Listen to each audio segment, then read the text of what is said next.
Hello everyone, I'm back with another short story. Today we are going to discuss The Nectar of the Panguru Flower written by P. Valsala. Before we start the short story, I want you to know something about P. Valsala. P. Valsala is a famous Malayalam novelist, a short story writer, as well as an activist. She has also received Kerala Sahitya Akademi Award for her contributions in the field of literature. She was also very famous for her works which speak about the indigenous people of Kerala, especially people from Wayanad. So, let's start. The Nectar of the Panguru Flower എന്ന് പറയുന്ന short സ്റ്റോറിയുടെ protagonist എന്ന് പറയുന്നത് ബസവനാണ്. ബസവൻ എന്ന് പറയുമ്പം ഈ ഇടയ്ക്ക് കല്യാണം കഴിഞ്ഞതേ ഉള്ളൂ. ഓൾസോ ബസവൻ അങ്ങനെ കുറേ നാൾ നാട്ടിൽ നിൽക്കുന്ന ടൈപ്പൊന്നുമല്ല. മറ്റേ നമ്മൾ പറയത്തില്ലേ, പ്രകൃതിയോട് ഭയങ്കര ഇഴകിച്ചേർന്ന് ജീവിക്കുന്ന ഒരു ജീവിതമാണ് ബസവൻ്റെ. പക്ഷേ ബസവൻ നാട്ടിൽ വന്നിട്ട് ഫാമിങ് നടത്തി അങ്ങനെയൊന്നുമല്ല. ബസവൻ എപ്പോഴും ഇഷ്ടം കാട്ടിൽ ജീവിക്കാനാണ്. അപ്പോൾ അങ്ങനെ ഒരു ക്യാരക്ടറാണ് ബസവൻ എന്ന് പറയുന്ന പ്രൊട്ടാഗണിസ്റ്റിൻ്റേത്. So his neighbours used to see him as a savage, ഒരു അൺസിവിലൈസ്ഡ് ആയിട്ടുള്ള ഒരു പേഴ്സൺ എന്നുള്ള രീതിയിലാണ് എപ്പോഴും ബസവനെ ചുറ്റുമുള്ള ആൾക്കാർ, ആ നാട്ടിലുള്ള ആൾക്കാരെല്ലാം കണ്ടുകൊണ്ടിരുന്നത്. ബസവൻ കല്യാണം കഴിച്ച സ്ത്രീയുടെ പേര് ചല്ലി എന്നാണ്. ചല്ലി അടുത്തുള്ള ദേശത്തെയാണ്. അവൾ കുറച്ചും കൂടെ പരിഷ്കാരിയാണ്. അപ്പോൾ ആൾക്കാരൊക്കെ എല്ലാവർക്കും ഒരു സംശയമുണ്ട്, ഈ ചല്ലിക്ക് എങ്ങനെ ബസവനെ കിട്ടി, അവക്കെങ്ങനെ ബസവനെ ഇഷ്ടപ്പെട്ടു? അതെപ്പോഴും ഒരു ക്വസ്റ്റ്യനായിട്ട് അവരുടെ മനസ്സിലുണ്ടായിരുന്നു. അപ്പം കല്യാണമൊക്കെ കഴിഞ്ഞിട്ട് ഇങ്ങനെ അവർ ഇങ്ങനെ അവരുടെ കുടിലിൽ ഇങ്ങനെ കിടക്കുമായിരുന്നു. അപ്പം ബസവൻ ചല്ലിയുടെ മടിയിൽ കിടന്നിട്ട് ഇങ്ങനെ മുകളിലോട്ട് നോക്കുമ്പോഴത്തേക്കും തൻ്റെ കുടിലിലെ കൂര അവിടെ ചെറുതായിട്ട് ഒരു ഹോളുണ്ട്. ചെറുതായിട്ടല്ല, അത്യാവശ്യം നല്ല രീതിക്കൊരു ഹോളുണ്ട് ആ കൂരയിൽ. അപ്പം അതിൽ നിന്നും മേഘം കാണാൻ പറ്റും. അപ്പം ഇങ്ങനെ ബസവ ഇരുന്ന് ആലോചിക്കുകയാണ്, കല്യാണത്തിന് മുൻപേ നമ്മുടെ നാട്ടുകാരൊക്കെ കുറേ പേര് പറഞ്ഞിട്ടുണ്ടായിരുന്നു, നീ അറ്റ്ലീസ്റ്റ് കുറച്ച് മറ്റേ വൈക്കോലൊക്കെ ഇട്ടിട്ട് അന്ന് കവർ ചെയ്യണേ, ഹൈഡ് ചെയ്യണേ, ഇങ്ങനത്തെ പ്രശ്നങ്ങളൊന്നും ഇല്ലാതിരിക്കാൻ വേണ്ടിയിട്ട് നീ ജസ്റ്റ് ഒന്ന് ആ മേൽക്കൂര ഒന്ന് മേഞ്ഞെടുക്കണം. നിനക്ക് പൈസ വേണോ, പൈസ തരാം. മേയാനായിട്ട് വൈക്കോല് വേണോ, വൈക്കോല് തരാം. നമുക്ക് ആൾക്കാരെ വേണോ, ആൾക്കാർ തരാം. ഈ കാര്യങ്ങളെല്ലാം ഞങ്ങൾ തന്നെ സഹായിച്ചു തരാം. പക്ഷെ നീ ഒന്ന് മേയാനായിട്ടൊന്ന് നിൽക്കണേ എന്നുള്ള കാര്യം പറഞ്ഞു. പക്ഷേ ബസവൻ ജസ്റ്റ് ഒന്ന് ചിരിച്ച് ഓക്കെ ചെയ്യാം എന്നുള്ള രീതിയിൽ അങ്ങനെ അങ്ങ് വിട്ട് കളഞ്ഞു. അപ്പോൾ അങ്ങനൊരു വ്യക്തിയാണ് ബസവനെ. കാരണം ഈ നാട്ടിൽ ജീവിക്കുന്നതിനോട് അയാൾക്ക് താല്പര്യമില്ല. നാട്ടിൽ ജീവിക്കുന്ന ഒരാളാണെങ്കിലല്ലേ ഉള്ളൂ മറ്റേ കെട്ടുറപ്പുള്ള ഒരു വീട് എന്നൊക്കെയുള്ള കോൺസെപ്റ്റ് വരുന്നത്. ബസവന് ഇഷ്ടം എപ്പോഴും കാട്ടിൽ ജീവിക്കാനാണ്. അപ്പം നാട്ടുകാർക്കിടയിലുള്ള മെയിൻ ചോദ്യം എന്ന് പറഞ്ഞത്, ഇങ്ങനെയുള്ള ബസവനെ എങ്ങനെ കുറച്ചും കൂടെ ഫാഷൻ സെൻസും കാര്യങ്ങളും ഒക്കെ ഉള്ള കുറച്ചും കൂടെ സിവിലൈസ്ഡ് ആയിട്ടുള്ള ചല്ലിക്ക് എങ്ങനെ ഇയാളെ ഇഷ്ടപ്പെട്ടു എന്നുള്ള ക്വസ്റ്റ്യൻ എപ്പോഴും അവിടെ ഉണ്ടായിരുന്നു. ചല്ലി ആ സമയത്ത് ഉടുത്തിരുന്നത് ഒരു ബ്ലൂ കളർ സാരി ആയിരുന്നു. ആ സാരി എന്ന് പറയുന്നത് ചല്ലിയുടെ അച്ഛൻ ചല്ലിക്ക് ഗിഫ്റ്റായിട്ട് കൊടുത്തതാണ്. ബസവൻ എന്തെങ്കിലും ഗിഫ്റ്റ് ചല്ലിക്ക് കൊടുത്തിട്ടുണ്ടോ എന്ന് ചോദിച്ചാൽ ഇല്ല. കാരണം ബസവന് വേൾഡ്ലി ഗിഫ്റ്റിനകത്തോട്ടൊന്നും വലിയ ഇൻട്രസ്റ്റും കാര്യങ്ങളൊന്നും ഇല്ലായിരുന്നു. മെറ്റീരിയലിസ്റ്റിക് ആയിട്ടുള്ള കാര്യങ്ങളെ പറ്റിയിട്ട് അല്ലായിരുന്നു ബസവൻ്റെ കൺസേൺ. ബസവൻ എപ്പോഴും താല്പര്യമുള്ള ഒരേ ഒരു ഫാക്ടർ എന്ന് പറയുന്നത് നേച്ചറായിരുന്നു. കാട്ടിലുള്ള ജീവിതം, നേച്ചറിനോട് ഇഴകിച്ചേർന്നുള്ള ജീവിതം, അത് മാത്രമായിരുന്നു ബസവൻ്റെ ലൈഫിൽ ഏറ്റവും ഇമ്പോർട്ടൻസ് കൊടുക്കുന്ന ഒരു കാര്യം എന്ന് പറയുന്നത്. അതുകൊണ്ട് തന്നെ ചല്ലിക്ക് യാതൊരു തരത്തിലുള്ള ഗിഫ്റ്റും കാര്യങ്ങളും ഒന്നും ബസവൻ വാങ്ങിക്കൊടുത്തിട്ടുണ്ടായിരുന്നില്ല. അപ്പം ചല്ലി ഇങ്ങനെ ചോദിക്കുന്നുണ്ട്, എനിക്ക് ഈ ബ്ലൂ കളർ സാരി ചേരുന്നില്ലേ എന്ന് ചോദിക്കുമ്പോൾ പറയുന്നുണ്ട്, ഈ നമ്മുടെ ലോകത്തിൻ്റെ ഒരു സിമ്പലാണല്ലോ ഈ സൊസൈറ്റിയുടെ, അല്ലെങ്കിൽ ലോകത്തിൻ്റെ വേൾഡ്ലി പ്ലഷറിൻ്റെ ഒരു സിമ്പലാണല്ലോ സാരി എന്ന് പറയുന്നത്. അതുപയോഗിച്ച് കഴിയുമ്പോഴത്തേക്കും നിൻ്റെ ശരിക്കുമുള്ള ബ്യൂട്ടി മറയ്ക്കുവാണ് ചെയ്യുന്നത്. യഥാർത്ഥത്തിലുള്ള നിൻ്റെ ഡിവൈൻ ബ്യൂട്ടി അതിനാൽ മറയ്ക്കപ്പെടുകയാണ് ചെയ്യുന്നത്. അതുകൊണ്ട് തന്നെ അങ്ങനെ ആ ബ്ലൂ സാരിയോട് എനിക്ക് വലിയ താല്പര്യമൊന്നുമില്ല എന്നിങ്ങനെ ചല്ലിയോട് ബസവൻ പറയുന്നുണ്ട്.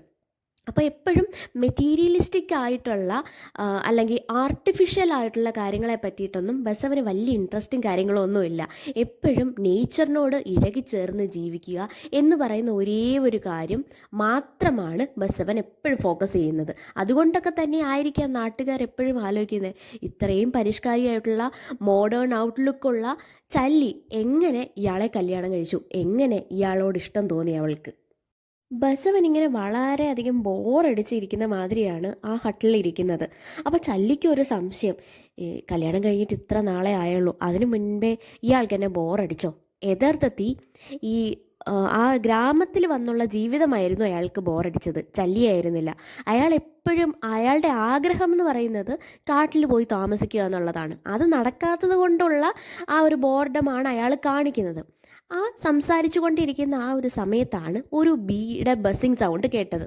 അപ്പം അങ്ങോട്ട് നോക്കി കുറേ നേരം ഇങ്ങനെ നോക്കിയിരുന്നപ്പോഴത്തേക്കും ചല്ലിയുടെ അടുത്ത് പറഞ്ഞു, കാട്ടിൽ പങ്കുരുവിൻ്റെ വള്ളി പൂത്തിട്ടുണ്ട്. പങ്കുരു പൂത്തത് കൊണ്ട് അതിനുള്ള ഒരു മെസ്സേജ് തരാൻ വേണ്ടിയിട്ട് വന്ന മെസ്സഞ്ചറാണ് ഈ ബി എന്ന് പറയുന്നത്. അതുകൊണ്ട് നിനക്കത് കാണണമെങ്കിൽ നമുക്കിപ്പോൾ പുറപ്പെടാം. അപ്പം അങ്ങനെ അവർ റെഡിയാവുന്നു, പുറപ്പെടാനായിട്ട് റെഡിയാവുന്നു എന്ന് വെച്ചാൽ അവർ അങ്ങ് പോവുകയാണ്. അപ്പം ചല്ലി ചോദിക്കുകയും ചെയ്യുന്നുണ്ട്, ഷർട്ടൊന്നും ഇടുന്നില്ലേ? അവൻ പറഞ്ഞു, എന്തിന്? കാട്ടിൽ പോകാനായിട്ട് എന്തിനാണ് ഷർട്ട് ഇടേണ്ട കാര്യമില്ലല്ലോ, അപ്പം നമുക്ക് ഫ്രീ ആയിട്ട് അങ്ങ് പോവാമെന്ന് പറഞ്ഞിട്ട് അതേപോലെ തന്നെ അങ്ങ് പോവുകയാണ് ബസവൻ. ചല്ലി ബ്ലൂ സാരി എന്താണോ അപ്പം വെയർ ചെയ്തിരിക്കുന്നത് അത് തന്നെ എടുത്തുകൊണ്ട് പോവുകയാണ്. അപ്പോൾ ആ പോകുന്ന വഴിക്ക് ഭയങ്കരമായിട്ട് ഇവർ ഓടുവാണ്. അത് കാണാനായിട്ടുള്ള ആ ഒരു താല്പര്യം, ആ ഒരു ക്യൂരിയോസിറ്റിയും കാര്യങ്ങളൊക്കെ കാണുന്നതുകൊണ്ട്, എന്ന് വെച്ചാൽ ചല്ലി ഇതുവരെ കണ്ടിട്ടില്ല, അത് പൂക്കുന്നത് ചല്ലി കണ്ടിട്ടില്ല. അത് കാണാനായിട്ട് ഇങ്ങനെ ചല്ലി ഓടുവാണ്. ബസവൻ ഇങ്ങനെ ഗൈഡ് ചെയ്യാൻ മാതിരി ആദ്യമേ ഫ്രണ്ടിലോട്ട് ഓടുവാണ്. അപ്പം ചല്ലിയും ബസവനും കൂടെ ഓടി പങ്കുരുവിൻ്റെ അവിടെ എത്തുമ്പോഴത്തേക്കും ഈ മുള്ളിലും ഒക്കെ കുരുങ്ങി സാരിയൊക്കെ കീറിയൊക്കെ ചെയ്തു. അങ്ങനെ അവരവിടെ എത്തി ആ ഒരു സീനൊക്കെ കണ്ട് ചല്ലിയും ബസവനും തീരുമാനിക്കുന്നു, ഇനി നമ്മളുടെ ലൈഫ് ഇവിടെ തന്നെ തുടർന്നാൽ മതി, ഇനി നമുക്ക് ഗ്രാമത്തിലേക്ക് തിരികെ പോകണ്ട. അങ്ങനെ ഗ്രാമമോ ഗ്രാമത്തിലെ ആൾക്കാരോ ഒന്നും അവരുടെ ജീവിതത്തിൽ യാതൊരുവിധ ഇൻ്റർഫിയറൻസും നടത്താതെ അങ്ങനെ ഒരുപാട് നാൾ അവർ കാട്ടിൽ താമസിച്ചു. അങ്ങനെ കാട്ടിൽ താമസിച്ച് കുറച്ച് നാൾ കഴിഞ്ഞപ്പോഴത്തേക്കും ചല്ലി പ്രഗ്നൻ്റ് ആയപ്പം ആ സമയത്തല്ലേ ഇവർ ഫുഡ് ആയിട്ട് കഴിക്കുന്നത് കാട്ടിലെ പഴങ്ങളും കാര്യങ്ങളും ഒക്കെയാണ്, അല്ലാതെ അവർ കുക്ക് ചെയ്യുക ആ പരിപാടിയൊന്നും അവിടെ ഇല്ല. അങ്ങനെ ചല്ലി പ്രഗ്നൻ്റായി ആ സമയത്ത് ഇങ്ങനെ ബസവൻ ഇങ്ങനെ ആ വയറിനെ നോക്കിയിട്ട് പറയുവാണ്, ഉണ്ണി വേഗം വാ, ഉണ്ണി വരുമ്പോഴത്തേക്ക് ഞാൻ ആകാശത്ത് അമ്പിളിമാവനെ പിടിച്ചു തരാം, നമുക്ക് അവിടെ പോവാം, നമ്മൾ തേൻ കഴിക്കാം എന്നൊക്കെ പറഞ്ഞ് ഇങ്ങനെ പങ്കുരു നമുക്ക് കാണാം, ഇങ്ങനെയൊക്കെ പല പല കാര്യങ്ങൾ ഉണ്ണിയോട് പറയുന്നുണ്ട്. അങ്ങനെ ഒരു ദിവസം വന്നപ്പോഴത്തേക്കും നമ്മളുടെ ചല്ലി പറയുവാണ്, ഉണ്ണി വാതിലിൽ മുട്ടുന്നുണ്ട്. അപ്പം ബസവൻ പറയുന്നു, ആ അങ്ങനെയാണെങ്കിൽ അവനിങ്ങി തല്ലി പൊളിച്ചിങ്ങി പോരട്ടെ എന്നുള്ള രീതിയിൽ ബസവൻ പറയുന്നു. അങ്ങനെ ചല്ലി പ്രസവിച്ച് കഴിഞ്ഞിട്ട് ഉണ്ണിക്ക് അവിടുത്തെ തേനാണ്, വളരെയധികം സ്വാദിഷ്ടമായിട്ടുള്ള തേനാണ് കൊടുക്കുന്നത്. അങ്ങനെ തേനൊക്കെ കൊടുത്ത് വളർത്തുവാണ്. അപ്പം ബസവൻ നാട്ടിൽ ഇടയ്ക്കിടയ്ക്ക് വരാറുണ്ട്, എന്ന് വെച്ചാൽ ചല്ലി വന്നതിന് ശേഷമല്ല, ചല്ലി വരുന്നതിന് മുൻപേ. അങ്ങനെയാണ് അവനവിടെ ഒരു കൂരയൊക്കെ ഉണ്ടായത്. ഇടയ്ക്ക് വെച്ച് കാട്ടിൽ നിന്ന് കുറച്ച് തേനൊക്കെ എടുത്തുകൊണ്ട് വന്നിട്ട് ഫെസ്റ്റീവ് സീസണൊക്കെ ആകുമ്പോഴത്തേക്കും നാട്ടിൽ വന്നിട്ട് ഈ തേൻ വിറ്റിട്ട് ആ പൈസ കള്ളുഷാപ്പിൽ കൊടുത്തിട്ട് കുറച്ച് കുടിച്ചിട്ട് നേരെ കാട്ടിലേക്ക് തിരിച്ചു പോകും. അതായിരുന്നു ബസവൻ്റെ ഒരു റുട്ടീനെന്ന് പറയാൻ പറ്റത്തില്ല. വല്ലപ്പോഴുമാണ് നാട്ടിലോട്ടൊന്ന് വരുന്നത്. അപ്പം അങ്ങനെയായിരുന്നു ബസവൻ ചെയ്തുകൊണ്ടിരുന്നത്. ചല്ലി വന്നു, ചല്ലിയുടെ ഒപ്പം കാട്ടിലേക്ക് പോയി കഴിഞ്ഞതിൽ പിന്നെ ബസവൻ തിരിച്ച് നാട്ടിലേക്ക് പോയിട്ടേയില്ല. അങ്ങനെ കുഞ്ഞ് വന്നു, കുഞ്ഞിനും ഫുഡായിട്ട് കൊടുക്കുന്നത് ഈ തേനും കാര്യങ്ങളൊക്കെയാണ്, ഈ കാട്ടുതേനൊക്കെയാണ് കുഞ്ഞിൻ്റെ നാവിലേക്ക് ആദ്യമായിട്ട് വെച്ച് കൊടുക്കുന്നത്. അങ്ങനെ കുഞ്ഞ് അവിടുത്തെ കാര്യങ്ങളൊക്കെ വെച്ചിട്ട് അവനങ്ങനെ ആസ്വദിക്കുകയാണ്, കാട്ടിൽ ജീവിക്കുകയാണ് അവൻ ചെയ്യുന്നത്. ഒരുപാട് നാൾ കഴിഞ്ഞപ്പോഴത്തേക്കും നമ്മുടെ ചല്ലിയുടെ ഉള്ളിലെ മെറ്റേണൽ ഇൻസ്റ്റിങ്ക്റ്റ് ഇങ്ങനെ വളരെയധികം സ്ട്രോങ് ആയിക്കൊണ്ടേയിരുന്നു. അപ്പോൾ ചല്ലി ഒരു ദിവസം പറഞ്ഞു, ബസവൻ്റെ അടുത്ത് സംസാരിക്കുന്നുണ്ട്, ബസവാ നമുക്ക് നാട്ടിലേക്ക് തിരിച്ചു പോവാം. അപ്പം ബസവൻ ചോദിക്കുന്നത്, എന്തിന്? കുഞ്ഞ് വളർന്നു വരുവാണ്, കുഞ്ഞിനെ ചോറൂണ് നടത്തണം, അത് ദേവിയുടെ ക്ഷേത്രത്തിൽ വെച്ചിട്ട് ചോറൂണ് നടത്തണം, അതുപോലെ തന്നെ അവനെ പള്ളിക്കൂടത്തിലേക്ക് അയക്കണം. ഇത് കേട്ടപ്പോഴത്തേക്കും ബസവൻ അങ്ങ് ആകെപ്പാടെ അങ്ങ് വെപ്രാളമായി. എന്തെന്ന് വെച്ചാൽ അങ്ങ് മൊട്ടക്കുന്നിൻ്റെ അങ്ങ് അറ്റത്താണ് സ്കൂളെന്ന് പറയുന്നത്. അവിടെ ഭയങ്കര ചൂടായിരിക്കും. ഈ കാട്ടിൽ ഇത്രയും സുഖത്തോടും സന്തോഷത്തോടും ജീവിച്ച എൻ്റെ കുഞ്ഞ് ഈ വലിയ കുന്നിൻ്റെ പുറത്ത് ഉള്ള സ്കൂളിൽ ആ ചുട്ടുപൊള്ളുന്ന വെയിലത്ത് ഇരുന്ന് പഠിക്കുക എന്ന് പറഞ്ഞാൽ എനിക്കതിനെപ്പറ്റി ആലോചിക്കാൻ പോലും പറ്റുന്നില്ലെന്നാണ് ബസവൻ പറഞ്ഞത്. പക്ഷേ ബസവൻ തന്നെ ആലോചിക്കുന്നുണ്ട്, ഞാനല്ലല്ലോ കഷ്ടപ്പെട്ട് പ്രസവിച്ചത് ചല്ലിയാണ്. അപ്പം ചല്ലി പറയുന്നത് പോലെ തന്നെ ഇരിക്കട്ടെ, നമുക്ക് നാട്ടിലേക്ക് തിരിച്ചു പോകാം എന്നൊരു തീരുമാനം ബസവൻ അങ്ങനെ എടുക്കുന്നു. ചല്ലി പറഞ്ഞതിൻ്റെ പ്രകാരം അങ്ങൊരു തീരുമാനം എടുക്കുന്നു. അങ്ങനെ അവർ നാട്ടിലേക്ക് പോകുന്നു. അപ്പോൾ നാട്ടിലേക്ക് പോകുമ്പോഴത്തേക്കും എന്തൊക്കെ തിരിച്ചു കൊണ്ടുപോകണമെന്നൊക്കെ ഉള്ളൊരു ഡിസ്കഷൻ വരുമ്പോഴത്തേക്കും പാത്രമൊക്കെ എവിടെയെന്ന് നോക്കുമ്പം പാത്രമൊന്നുമില്ല. കാരണം അവർ കുക്ക് ചെയ്യുന്നില്ലല്ലോ. പാത്രമൊക്കെ ഈ ഉറുമ്പൊക്കെ കൂടൊക്കെ ആക്കി വെച്ചേക്കുവാണ്. അവരുടെ പാത്രത്തിന് ഒരു ഉപയോഗവും ഇല്ല. കാരണം അവർ ഫുഡ് ഉണ്ടാക്കുന്നില്ല. ഫുഡ് എപ്പോഴും കാട്ടുതേൻ കുടിക്കുന്നു, കാട്ടിലെ പഴങ്ങൾ പറിച്ച് കഴിക്കുന്നു. ഇതൊക്കെയായിരുന്നു അവർ ചെയ്തുകൊണ്ടിരുന്നത്. അതുകൊണ്ട് തന്നെ ഈ പാത്രങ്ങളുടെ ഒന്നും യൂസേ അവിടെ വരുന്നില്ല. ഉറുമ്പുകൾക്ക് ഒരു കൂടുണ്ടാക്കാനായിട്ടുള്ള ഒരു സ്ഥലം എന്നുള്ള രീതിക്ക് മാത്രമാണ് അവിടെ പാത്രങ്ങൾ ഇരുന്നത്. അപ്പം ഓക്കെ, നമുക്ക് എങ്ങനെയാണെന്ന് വെച്ചാൽ തിരിച്ചു പോകാം എന്ന് പറഞ്ഞിട്ട് ഇവർ 3 പേരും കൂടെ തിരിച്ച് ഗ്രാമത്തിലേക്ക് പോവുകയാണ് ചെയ്യുന്നത്. അങ്ങനെ ഇവർ ഗ്രാമത്തിലേക്ക് എത്തുന്നു. ഗ്രാമത്തിലെത്തി കഴിഞ്ഞപ്പോഴാണ് അവിടെ ഫെസ്റ്റീവ് സീസണാണ്. ഓൾസോ അവിടെ ടൂറിസ്റ്റുകൾ ഒരുപാടുണ്ട്. എല്ലാ കടയുടെ ഫ്രണ്ടിലും കുറേ ടൂറിസ്റ്റുകളുണ്ട്. ഈ ടൂറിസ്റ്റിന് ചുറ്റും ആൾക്കാരുണ്ട്. നിങ്ങൾക്ക് എന്താണ് വേണ്ടുന്നത് എന്ന് പറഞ്ഞുകൊണ്ട് ഷോപ്പ് കീപ്പേഴ്സ് അവരുടെ പുറകെ ഇങ്ങനെ നടക്കുകയാണ്. കാരണം അതാണ് ഒരു സോഴ്സ് ഓഫ് ഇൻകം എന്ന് പറയുന്നത് ആ ഗ്രാമത്തിലെ. അപ്പം ടൂറിസ്റ്റുകൾക്ക് വേണ്ടുന്ന കാര്യങ്ങളെന്ന് പറഞ്ഞാൽ അവർക്ക് കള്ള് വേണം, പെണ്ണ് വേണം, പൈസ, ഓരോ കാര്യങ്ങൾ കാണണം, തേൻ വേണം, ഇങ്ങനെ പല പല കാര്യങ്ങളുണ്ട്. ഓരോ സ്ഥലങ്ങൾ കാണണം. അവരുടെ ഡിമാൻഡ്സ് അങ്ങനെ പലതാണ്. ഇതിന് ചുറ്റും ആൾക്കാർ വന്നിട്ട് ഞാൻ ചെയ്തു തരാം, ഞാനത് തരാം, ഞാൻ ആ സാധനം എൻ്റെ കയ്യിലുണ്ട് എന്നൊക്കെ പറഞ്ഞിട്ട് അവരെ അട്രാക്റ്റ് ചെയ്യുന്ന രീതിയിൽ അവരുടെ ചുറ്റും ഇങ്ങനെ ഓരോ കാര്യങ്ങൾ പറഞ്ഞുകൊണ്ടിരിക്കുകയാണ് നമ്മളുടെ ഷോപ്പ് കീപ്പേഴ്സ് ചെയ്തുകൊണ്ടിരിക്കുക എന്ന് പറയുന്നത്. ആ സ്ഥലത്തേക്കാണ് നമ്മളുടെ ബസവൻ്റെ ഭാര്യ ചല്ലിയുടെ അവരുടെ 2 കുഞ്ഞ്, ചല്ലിയുടെ കയ്യിലിരിക്കുന്ന ഒരു ഉണ്ണിയുമുണ്ട്. അപ്പോൾ ഇവർ 3 പേരും കൂടെ ആ സമയത്താണ് അങ്ങോട്ടേക്ക് വരുന്നത്. ഇവരെ കണ്ടപ്പോഴത്തേക്കും, ബസവനെ കണ്ടപ്പോഴത്തേക്കും യൂഷ്വലായിട്ടുള്ള ഒരു ഇത് മാത്രമേ ഉള്ളൂ. പിന്നെ ചല്ലിയെ കണ്ടപ്പോഴത്തേക്കും ഇവരെല്ലാവരും ആകെപ്പാടെ ഞെട്ടിപ്പോയി. കാരണം ചല്ലി കംപ്ലീറ്റ്ലി ന്യൂഡാണ്. നിങ്ങൾ ഓർക്കുന്നുണ്ടോ? ഒരു ബ്ലൂ സാരിയുടെ കാര്യം പറയുന്നുണ്ട്. ഈ ബ്ലൂ സാരി പോകുന്ന വഴിക്ക് ഓരോ മുള്ളുകളിലൊക്കെ ചുറ്റി അതൊക്കെ നശിച്ചു പോകുന്നുണ്ട്. പിന്നെ ഒരുപാട് നാൾ ആ കാട്ടിലാണ് താമസിച്ചത്. കാട്ടിൽ ഇവരിത്ര പേരേ ഉള്ളൂ. അങ്ങനെ കാട്ടിലെ ജീവിതം നയിച്ച് ചല്ലിക്ക് ഈ മെറ്റീരിയലിസ്റ്റിക് ആയിട്ടുള്ളൊരു കാര്യമാണല്ലോ ഈ സാരി എന്ന് പറയുന്നത്. അതുകൊണ്ട് സാരി എത്രയ്ക്ക് ഇമ്പോർട്ടൻ്റ് ആണെന്ന് ചല്ലിക്കും തോന്നിയില്ല. അതിനെ വളരെയധികം വെറുക്കുന്ന ബസവനും തോന്നിയില്ല. അതുകൊണ്ട് തന്നെ അവരുടെ ആ ജീവിതം തന്നെ കണ്ടിന്യൂ ചെയ്യാനായിട്ട് അതേപടിയാണ് നമ്മളുടെ ചല്ലി നാട്ടിലേക്ക് വരുന്നത്. പക്ഷേ ചല്ലി അങ്ങനെ നാട്ടിലേക്ക് വന്നപ്പോഴത്തേക്കും നാട്ടുകാർ ഭയങ്കരമായിട്ട് ഭയങ്കര ഷോക്ക്ഡായിപ്പോയി. കാരണം നമ്മളാരും എക്സ്പെക്റ്റ് ചെയ്യത്തില്ലല്ലോ കുറേ അധികം നാൾ മുൻപേ ഇവിടുന്ന് പോയ ബസവൻ്റെ ഭാര്യയും ഇങ്ങനൊരു രൂപത്തിൽ തിരിച്ചു വരുമെന്ന്. അപ്പം ആൾക്കാരെല്ലാം വളരെ വിയേർഡായിട്ടുള്ള എന്തോ കാണുന്നത് പോലെ ചല്ലി ഇങ്ങനെ നോക്കിക്കൊണ്ടിരുന്നു. അപ്പം കുഞ്ഞ് അത് കണ്ടിട്ട് ഭയങ്കര ഇറിറ്റേറ്റഡ് ആയിട്ട് കുഞ്ഞും വാവിട്ട് കരയാൻ തുടങ്ങി. ബസവനെയും കവർ ചെയ്യാനായിട്ട് തുണിയൊന്നും ഇല്ലായിരുന്നു. ആകെപ്പാടെ ഇച്ചിരി ലുങ്കിയുടെ എന്തോ ഒരു ഭാഗമുണ്ടായിരുന്നു. ബസവൻ്റെ കയ്യിലിരിക്കുന്ന കാട്ടുതേനിൻ്റെ ഒരു ബാമ്പു ബോട്ടിലുണ്ടായിരുന്നു. അത് നിറച്ച് കാട്ടുതേനായിരുന്നു. അതിങ്ങനെ തുടച്ച് ആ തുണി കട്ട് ചെയ്തെടുത്തിട്ട് തുടയ്ക്കുവാണ് അയാൾ ചെയ്തത്. അപ്പം പെട്ടെന്ന് ബോധോദയം വന്ന ഷോപ്പ് കീപ്പർ ചോദിക്കുന്നു, ബസവ നീ അത് എനിക്ക് വേണ്ടി കൊണ്ടുവന്നേയല്ലേ, നീ അത് വിൽക്കാൻ വേണ്ടി കൊണ്ടുവന്നേയല്ലേ? അപ്പോൾ ഇതെല്ലാം കണ്ടിട്ട് ബസവൻ പറഞ്ഞു, അല്ല, അതിനു വേണ്ടി കൊണ്ടുവന്നേയല്ല. അപ്പോൾ ആൾക്കാരെല്ലാം നമ്മളുടെ ചല്ലിയെ വല്ലാണ്ട് നോക്കിക്കൊണ്ടിരിക്കുകയാണ്. ചല്ലിയെ നോക്കുന്നുണ്ട്, ബസവനെ നോക്കുന്നുണ്ട്, ബസവനെ നോക്കുന്നതിനേക്കാളേറെ ചല്ലിയെ നോക്കുന്നുണ്ട്. അപ്പം ഭയങ്കര വിയേർഡായിട്ടുള്ളൊരു സിറ്റുവേഷനിലൂടെയാണ് അവർ കടന്നു പോയിക്കൊണ്ടിരിക്കുന്നത്. അപ്പം നമ്മളുടെ ചല്ലി വല്ലാണ്ടിരിക്കുന്നുണ്ട്, കുഞ്ഞ് വാവിട്ട് കരയുന്നുണ്ട്. ബസവൻ തീരുമാനിക്കുന്നു ഇനി ഇവിടെ നിന്നിട്ട് കാര്യമില്ല. അങ്ങനെ ഗ്രാമത്തിന് എതിരെ പുറംതിരിയുവാണ് ഇവർ ചെയ്യുന്നത്. ബസവനും ചല്ലിയും കുഞ്ഞും കൂടെ ഗ്രാമത്തിന് എതിരെ പുറംതിരിഞ്ഞ് നിൽക്കുന്നതിലൂടെ ഷോർട്ട് സ്റ്റോറി അവസാനിക്കുകയാണ് ചെയ്യുന്നത്. ഇനി നമുക്ക് നോക്കേണ്ടത് ഈ ഷോർട്ട് സ്റ്റോറിയുടെ തീംസ് എന്തൊക്കെയാണെന്ന് നോക്കാം. First one is the freedom provided by nature. നേച്ചറിനോട് ചേർന്ന് അല്ലെങ്കിൽ കാട്ടിൽ താമസിക്കുന്ന സമയം എന്ന് പറയുന്നത് അവർ വളരെയധികം ഫ്രീഡം എൻജോയ് ചെയ്യുന്നൊരു സമയമായിരുന്നു. സൊസൈറ്റിയൽ റെസ്ട്രിക്ഷൻസും കാര്യങ്ങളും ഒന്നുമില്ലാതെ അവർക്ക് എന്താണോ ആഗ്രഹം, എങ്ങനെ ജീവിക്കാനാണോ ആഗ്രഹം, ആ ആഗ്രഹങ്ങളൊക്കെ മുറുകെ പിടിച്ചുകൊണ്ട് അവരവരുടെ ഇഷ്ടത്തിന് ജീവിക്കുന്ന ഒരു സിറ്റുവേഷനായിരുന്നു കാട്ടിലുള്ളത്. അപ്പം അങ്ങനെ കാട്ടിൽ ജീവിച്ച് ശീലമായ ബസവൻ അതുകൊണ്ട് തന്നെയാണ് നാട്ടിൽ വരുമ്പം നാട്ടിൽ ജീവിക്കാനായിട്ട് ആഗ്രഹിക്കാത്തത്.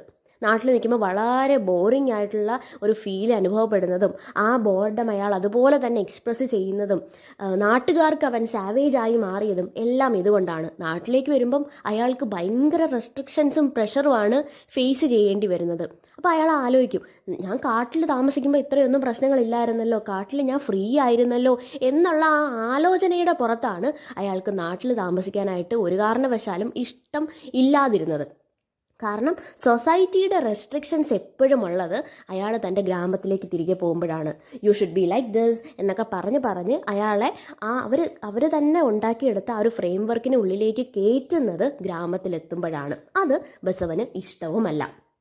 സൊസൈറ്റി എപ്പോഴും മെറ്റീരിയലിസ്റ്റിക് പ്ലഷറിന് ഇമ്പോർട്ടൻസ് കൊടുക്കുന്നതാണ്. അതുകൊണ്ട് തന്നെയാണ് കല്യാണം കഴിക്കുന്നതിന് മുന്നേ ഭാര്യയ്ക്ക് ഭർത്താവ് എന്തെങ്കിലും ഗിഫ്റ്റ് വാങ്ങിച്ചു കൊടുക്കണം എന്നുള്ള കാര്യമൊക്കെ അയാളുടെ മൈൻഡിലേക്ക് കയറി വന്നത്. പക്ഷേ ബസവനെ സംബന്ധിച്ചിടത്തോളം അത് അത്രയ്ക്ക് ഇമ്പോർട്ടൻ്റ് അല്ലായിരുന്നു. സൊസൈറ്റിയെ സംബന്ധിച്ചിടത്തോളം അത് വളരെയധികം ഇമ്പോർട്ടൻസ് ഉള്ള ഒരു കാര്യമായിരുന്നു എങ്കിൽ പോലും ബസവന് അത് അത്രയ്ക്ക് അങ്ങോട്ട് ഇമ്പോർട്ടൻ്റ് അല്ല. ചല്ലിക്കും അതത്ര ഇമ്പോർട്ടൻറ്റും അല്ല. അതുകൊണ്ട് തന്നെയാണ് അവർ രണ്ടും കണക്റ്റഡ് ആയത്. സൊസൈറ്റി എപ്പോഴും മെറ്റീരിയലിസ്റ്റിക് കാര്യങ്ങളെയാണ് വാല്യൂ ചെയ്യുന്നതെങ്കിൽ ബസവൻ്റെ തോട്ടെന്ന് പറയുന്നത് which is entirely different. Gender റോളിനെ പറ്റിയിട്ടും ഈ ഷോർട്ട് സ്റ്റോറി പല കാര്യങ്ങളും പറഞ്ഞു വെക്കുന്നുണ്ട്. ഇതിനുള്ളിൽ തന്നെ നമുക്ക് ചല്ലിയുടെ 2 വേർഷൻസ് കാണാൻ സാധിക്കും. ഒന്ന്, ബസവനെ കല്യാണം കഴിച്ച സമയത്തുള്ള കാട്ടിലേക്ക് പുറപ്പെടുന്ന ആ ഒരു ചല്ലി. ആ ചല്ലിക്ക് ആ സമയത്ത് എന്ത് തോന്നുന്നോ അത് ഞാൻ ചെയ്യും എന്നുള്ളതായിരുന്നു Har way of dealing with things എന്ന് പറയുന്നത്. ചല്ലിക്ക് ആ സമയം കാട്ടിലോട്ട് പോകാൻ തോന്നി, ഓക്കെ നമുക്ക് പോവാം, വേറെ ഒന്നും കണക്കെടുക്കുന്നില്ല. അപ്പം അങ്ങനെയുള്ള ഫ്രീഡം വളരെയധികം എൻജോയ് ചെയ്യുന്ന, വേറെ ഒരു കാര്യത്തിനെ പറ്റിയിട്ടും കൺസേൺഡ് ആവാത്ത ഒരു ചല്ലിയെ നമുക്കവിടെ കാണാൻ സാധിക്കും. അത് കഴിഞ്ഞ് സെക്കൻഡ് വേർഷൻ വരും. സെക്കൻഡ് വേർഷൻ എന്ന് പറയുന്നത് പ്രഗ്നൻ്റ് ആയി പ്രസവിച്ച് കഴിഞ്ഞ് അങ്ങനെയുള്ളൊരു ചല്ലി. ആ ചല്ലി അവൾ വ്യത്യസ്തയാണ്. ആ ചല്ലിക്ക് ഒരു മെറ്റേണൽ ഇൻസ്റ്റിങ്ക്റ്റ് വന്നു. അതിന് പ്രകാരമാണ് കാട്ടിൽ താമസിച്ചാൽ ശരിയാവത്തില്ല, നാട്ടിൽ തന്നെ തിരിച്ചു പോയേ പറ്റൂ, കാരണം എൻ്റെ കുഞ്ഞിന് വിദ്യാഭ്യാസം കൊടുക്കണം, അവന് ചോറൂണ് നടത്തണം, ഇങ്ങനെയുള്ള കാര്യങ്ങളൊക്കെ ആ കൈൻഡ് ഓഫ് തോട്ടൊക്കെ പോയത് ചല്ലിക്ക് ആ മെറ്റേണൽ ഇൻസ്റ്റിങ്ക്റ്റ് വന്നതിന് ശേഷമാണ്. അതുകൊണ്ട് തന്നെ അമ്മ എന്നുള്ള റോള് വേറൊരു തരത്തിലാണ് ചല്ലിയെ അഫക്റ്റ് ചെയ്തത്, ഇൻഫ്ലുവൻസ് ചെയ്തത്. അപ്പം ജെൻഡർ റോൾസിനെ പറ്റിയിട്ട് പല കാര്യങ്ങളും ഈ ഷോർട്ട് സ്റ്റോറി പറയുന്നുണ്ട്. ഇനി objectification of women and male gaze എന്ന് പറയുമ്പം ചല്ലി കാട്ടിൽ താമസിച്ചു, വളരെ ഫ്രീ ആയിട്ട് താമസിച്ചു. അവിടെ യാതൊരുവിധ സൊസൈറ്റിയിൽ എക്സ്പെക്റ്റേഷൻസ് ഇല്ല, റെസ്ട്രിക്ഷൻസ് ഇല്ല. She was very free. എന്ത് കാര്യം ചെയ്യണോ അത് വേറെ ആരെയും ബോധിപ്പിക്കേണ്ട കാര്യം അവൾക്കില്ലായിരുന്നു. ആരും അവൾക്ക് ഇങ്ങനെ ചെയ്യണം അങ്ങനെ ചെയ്യരുത് എന്ന് പറയാനായിട്ട് അല്ലെങ്കിൽ റെസ്ട്രിക്ഷൻസ് വയ്ക്കാനായിട്ട് അവിടെ ആരുമേ ഇല്ലായിരുന്നു. അങ്ങനെ ജീവിച്ച ചല്ലി, അതുകൊണ്ട് തന്നെയാണല്ലോ അവൾക്ക് അത്രയും കാലം അവിടെ ജീവിച്ചപ്പോഴും ആ ബ്ലൂ സാരി ഇല്ലെങ്കിൽ തന്നെ അവൾക്കത് ഫീല് പോലും ചെയ്യാതിരുന്നത്. ഈവൻ നമ്മളത് വായിച്ചു, ആ ഷോർട്ട് സ്റ്റോറിയുടെ കഥ ഇപ്പോൾ നിങ്ങൾ കേട്ടപ്പോൾ അല്ലെങ്കിൽ നിങ്ങൾ ആ ഷോർട്ട് സ്റ്റോറി വായിക്കുമ്പം നമുക്ക് പോലും തോന്നത്തില്ല ഡ്രസ്സില്ലായിരുന്നു, ബ്ലൂ സാരി അവളുടെ നഷ്ടപ്പെട്ടു പോയി, അങ്ങനൊരു തോട്ടേ നമ്മളുടെ മൈൻഡിലേക്ക് വരത്തില്ല. നാട്ടിലേക്ക് കാലെടുത്ത് കുത്തിയപ്പോഴാണ് ഇതെന്താണ്, ഇവളെന്താണ് ഇങ്ങനെ എന്നുള്ള രീതിയിൽ ചുറ്റും ആൾക്കാർ നിന്നിട്ട് എന്തോ പുതിയൊരു കാര്യം കാണുന്നത് പോലെ ചുറ്റും നിന്നിട്ട് നോക്കുന്നത്. അങ്ങനെ ആ മെയിൽ ഗെയ്സിലേക്ക് വരുന്ന ഒരു ഒബ്ജക്റ്റിൻ്റെ രൂപത്തിലേക്കാണ് നമ്മളുടെ ചല്ലീനെ പോർട്രേ ചെയ്യുന്നത്. നാട്ടിലേക്ക് വന്നപ്പോഴത്തേക്കും അവൾ ന്യൂഡാണ്, അവൾ കാട്ടിൽ ഇത്രയും കാലം താമസിച്ചാണ്. നാട്ടിലേക്ക് വന്നപ്പോഴത്തേക്കും അവൾക്ക് നേരിടേണ്ടി വരുന്ന നോട്ടം, അതാണ് മെയിൽ ഗെയ്സ് എന്ന് പറയുന്നത്. അവിടെ അവളൊരു ഒബ്ജക്റ്റായിട്ട് മാറുവാണ്. ടൂറിസ്റ്റിൻ്റെ ഐസും അതുപോലെ തന്നെ ആ ഗ്രാമത്തിലുള്ളവരുടെ ഐസും എല്ലാം ഇവളെ ഒരു ഒബ്ജക്റ്റിനെ പോലെയാണ് കണ്ടുകൊണ്ടിരിക്കുന്നത്. ഇനി പറയുന്നത് nature as A feminine and maternal being എന്നുള്ളതാണ്. നേച്ചറാണ് ചല്ലിയെയും ബസവനെയും ഒരു അമ്മയെ പോലെ നോക്കിയത്, അല്ലെങ്കിൽ അവരെ ഫീഡ് ചെയ്തത്, അവർക്ക് ഫുഡ് കൊടുത്തത്, ഈ കാര്യങ്ങളെല്ലാം ചെയ്തത് നേച്ചറാണ്. അതുപോലെ തന്നെ ചല്ലിയുടെ കുഞ്ഞിനും ആദ്യമായിട്ട് തേൻ കൊടുത്തതും എല്ലാം അങ്ങനെ ഒരു ഫെമിനൈൻ ക്യാരക്ടർ അല്ലെങ്കിൽ ഒരു മെറ്റേണൽ ക്യാരക്ടർ ഇതെല്ലാം നേച്ചറിന് കൊടുക്കുന്നുണ്ട്. ഇനി നിങ്ങളൊന്ന് ആലോചിച്ച് നോക്കിയേ, ബ്ലൂ സാരിയുടെ കാര്യം പറയുന്നുണ്ട്. ബ്ലൂ സാരി അവിടെ ആ കാട്ടിൽ ഉപേക്ഷിച്ച് ആ കാട്ടിലേക്ക് ജീവിക്കുന്ന ആ ഒരു സമയം, ബ്ലൂ സാരി എന്ന് പറയുന്നത് വളരെ അധികം ഇതിനകത്ത് യൂസ് ചെയ്തിട്ടുള്ളൊരു സിമ്പിളാണ്. ഈ ബ്ലൂ സാരി എന്ന് പറയുന്നത് സൊസൈറ്റൽ എക്സ്പെക്റ്റേഷൻ അല്ലെങ്കിൽ സൊസൈറ്റൽ റെസ്ട്രിക്ഷൻസ് ആണ്. ഈ ബ്ലൂ സാരി കളഞ്ഞിട്ട് ഗ്രാമത്തിൽ നിന്നും ഫോറസ്റ്റിലേക്ക് പോകുമ്പോഴാണ് അവൾക്ക് അവിടെ ഫ്രീഡം എന്ന് പറയുന്ന കാര്യം പോസിബിൾ ആവുന്നത്. അതുകൊണ്ട് തന്നെ ബ്ലൂ സാരി എന്ന് പറയുന്നത് എന്തിനെ സിഗ്നിഫൈ ചെയ്യുന്നു എന്ന് ചോദിച്ചു കഴിഞ്ഞാൽ അത് നമുക്ക് ഉറപ്പായിട്ടും പറയാം സൊസൈറ്റൽ എക്സ്പെക്റ്റേഷൻ അല്ലെങ്കിൽ സൊസൈറ്റൽ റെസ്ട്രിക്ഷൻസ് ആണ്. ആ ബ്ലൂ സാരി കളഞ്ഞിടത്താണ് അവൾക്ക് ഫ്രീഡം കിട്ടുന്നതും പിന്നെ തിരികെ നാട്ടിലേക്ക് വരുമ്പം ഈ ബ്ലൂ സാരി കാണാതാകുമ്പോഴാണ് അവൾക്ക് അവിടെ പ്രശ്നം അനുഭവിക്കേണ്ടി വരുന്നതും. അപ്പം ഇതാണ് നമ്മളുടെ ഷോർട്ട് സ്റ്റോറി. Thank you.